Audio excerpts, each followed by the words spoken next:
देखा था ना आपने। अरे पुलिस तो छोड़िए, पानी बरसाने वाली गाड़ी थी, आंसू गोला छोड़ने वाली गाड़ी थी, रबड़ गोली छोड़ने वाली गाड़ी थी, अग्निशमक की गाड़ियां थी, जैसे मानो किसी आतंकवादी से लड़ाई में आए हैं।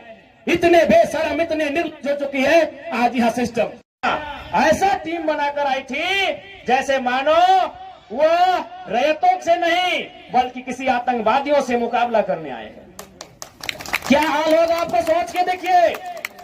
एक विधायक है हम, ठीक है, हमारे समर्थकों ने गलत किया था, सही किया था, वो अलग विषय है, लेकिन प्रशासन का ये रूप, ये कौन सा संवैधानिक तरीका है भाई। एक महज मामूली क्वार्टर का विषय था। ऐसे ऐसे क्वार्टर धनबाद बोकारो में गिनेंगे तो शायद 1 लाख के आसपास होगा, 1 लाख आसपास होगा। एक मामूली क्वार्टर के लिए जो प्रशासन ने अपना एक घृणित चेहरा दिखाया, बिल्कुल ये घृणित चेहरा था प्रशासन का, ये नफरती चेहरा था प्रशासन का, ये असंवैधानिक अमानवीय चेहरा था प्रशासन का। एक विधायक के साथ जब वो इस प्रकार का व्यवहार कर सकते हैं तो सोचिए आम ग्रामीण रैयत विस्थापितों का क्या हश्र होगा आने वाले सालों में। इसलिए आज मैं तमाम रैयतों से, जिन्होंने किसी परियोजना में, किसी कल कारखाने में, कि डीवीसी की परियोजना हो या सीसीएल पीसीसीएल की परियोजना हो, जिन्होंने अपनी जमीन देने का काम किया है, आज उन्हें एक मंच में आने की आवश्यकता है। मैं आपसे यह आह्वान करने आया हूं। आज मैं एक विधायक हूं, एक 30 साल का युवा, एक सुनहरा सपना, एक सुनहरी जिंदगी हमारे सामने, लेकिन आज उस जिंदगी को ठोकर मार के हम कांटों की ताज को स्वीकार करते हैं। सुनहरी उस मखमली जीवन को हम ठोकर मार के कांटों के रास्ते को चुन रहे हैं, जबकि आपको भी मालूम है हम माननीय हैं, फूलों का बिस्तर हमारा स्वागत करने के लिए तैयार है, लेकिन हम कांटों की राह चल रहे हैं।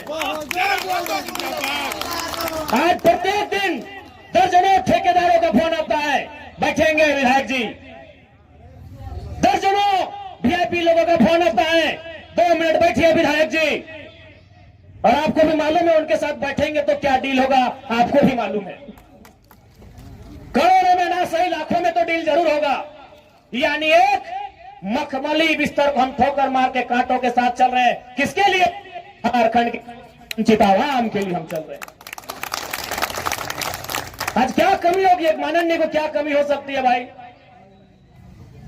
हमें आवास मिलेगा, गाड़ी की सुविधा मिलेगी, टीए मिलेगा, हर प्रकार की सुविधा मिलेगी, भत्ता मिलेगा, हवाई यात्रा मिलेगा, रेलवे की यात्रा मिलेगी और लाखों रुपए की सैलरी मिलेगी। दरकिनार करते उस ऐशो आराम के जीवन को ठोकर मारते हुए हम आपके बीच विधायकी के साथ साथ अपनी जान को हथेली में लेके घूम रहे हैं। बताइए तो झारखंड के इतिहास में ऐसे आज के इस दौर में एक भी विधायक का नाम बताइए। अरे विधायकी तो छोड़िए, हम अपने जान को हथेली में लेके घूम रहे हैं। जिस दिन 2 बजे रात को हम बेरमो में आए, हमारी गाड़ी में हमारा एक भी अंगरक्षक नहीं था।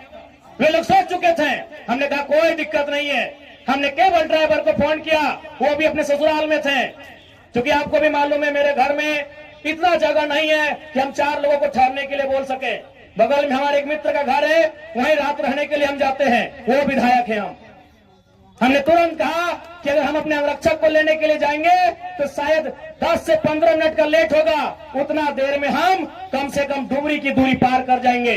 20 किलोमीटर हम 15 मिनट में सफर कर जाएंगे, इसलिए अंगरक्षक को सोने दीजिए, हम अकेले आएंगे। हम अपने जान को, अपने जीवन को हथेली में रख के चल रहे हैं। किस लिए? ताकि आज झारखंड की शोषित वंचित जनता को न्याय मिल सके।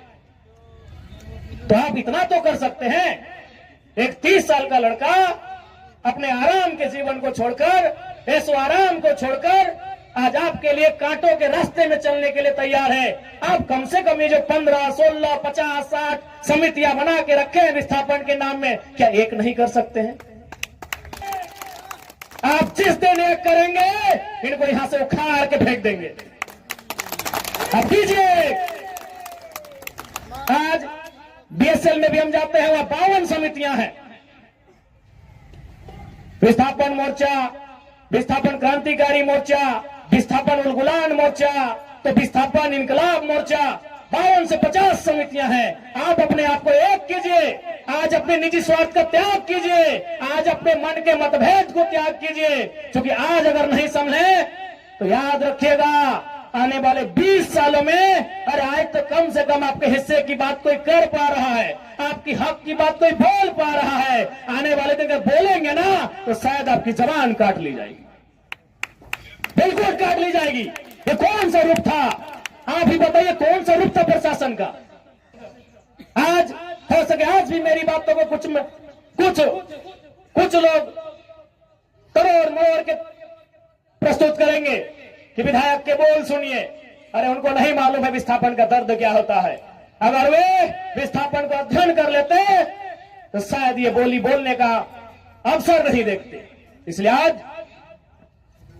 मैं आपको स्पष्ट कहना चाहूंगा, और मैंने विधायक बनने से पहले ही कहा था, मैंने सांसद का चुनाव लड़ने से पहले ही कहा था कि आज जो हाल मैं देखता हूं पूरे झारखंड का, आज जो मैं अफसरशाही का व्यवहार देखता हूं, आज जो मैं प्रबंधन की मनमानी देखता हूं, मैंने बहुत दुखी होकर कहा था कि मैं पीएचडी का स्कॉलर हूं, लेकिन मैं शायद इस बात को आप लोग मेरा गलत कहें, लेकिन मैं कह रहा हूं कि कोयलांचल में रहने वाले लोग जो विस्थापित लोग हैं वो हम दो, हमारे दो नहीं, 2 बच्चों को एक्स्ट्रा जन्म दीजिए और उनको केवल और केवल विद्रोह की भावना के साथ तैयार कीजिए कि आपको बदला लेना है।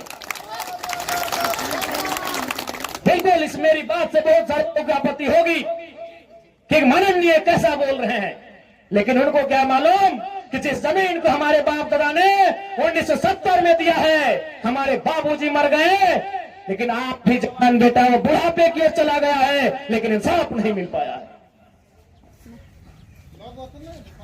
और ये तो गनीमत है। झारखंड के किसान भोले भाले हैं, झारखंड के किसान सरल हैं, झारखंड के किसान सीधे साधे हैं कि आज 1970 की लड़ाई को घिस घिस कर अपने जीवन को, अपने खून को गला गला कर लड़ रहे हैं। अरे ये बंगाल याद होगा तो 1964-65 का दौर था। एक दिन पहले कुछ जमींदारों ने, कुछ सामंतवादियों ने एक किसान को मारा था। उन्होंने नक्सलवादी और नक्सलवादी जैसे घटना को अंजाम दे दिया था। एक दिन पहले ये तो झारखंड के किसान हैं कि 70 साल से बर्दाश्त कर लिए। बंगाल के किसानों ने एक दिन बर्दाश्त नहीं किया था। आज आप नक्सलवादी सुनते हैं ना, नक्सली नक्सली नक्सली, ये डिक्शनरी का वर्ड नहीं है। नक्सली कोई बुरा वर्ड नहीं है। नक्सली बुरा हो सकता है, नक्सली वर्ड बुरा वर्ड नहीं है। नक्सली एक्चुअल में, वास्तव में बंगाल में दार्जिलिंग जो क्षेत्र है वहां एक गांव है, उसका नाम है नक्सलवाड़ी। नक्सली कोई डिक्शनरी का शब्द नहीं है जिसको हम लोग झारखंड में सुनते हैं नक्सली। एक बंगाल का गांव है, उसका नाम है नक्सलवाड़ी। उसी गांव में घटना घटी थी। किसानों को कुछ जमींदारों ने, जमींदार को आप प्रबंधन से ही तुलना कर सकते हैं, जमींदार को आप प्रशासन से तुलना कर सकते हैं, तो कुछ जमींदारों ने, उस किसान का नाम था जंगल संथाल, लगभग 6 फुट ऊंचाई का वो किसान था, उसका नाम था जंगल संथाल। उस किसान के कुछ साथियों को लाठी डंडे से पीटने का काम किया था। बदले में एक ऐसा क्रांति आती है, उसे आप नेगेटिव कहिए पॉजिटिव कहिए, वो भी सही नहीं है कि आज उसे नक्सली और नक्सलवादी का नाम दिया गया। वे किसानों की घटना थी। और उसकी तुलना में तो झारखंड के लोग सीधे साधे भोले भाले लोग हैं। आज 70 साल से पिस रहे हैं, आज 70 साल से घिस रहे हैं। आज कई पीढ़ियां बर्बाद हो गई। आंखों के सामने बूढ़ी माँ इलाज के अभाव में तड़प तड़प के मर गई। आंखों के सामने जवान बेटा बेरोजगारी से तंग आकर खुदकुशी कर लिया। आंखों के सामने इतनी घटनाएं घट गई। आंखों के सामने इतनी घटना घटने के बाद भी आज झारखंड बर्दाश्त कर रहा है। ये बंगाल होता तो आज नक्सलबारी जैसी कई घटनाओं को अंजाम दे चुका होता। फिर भी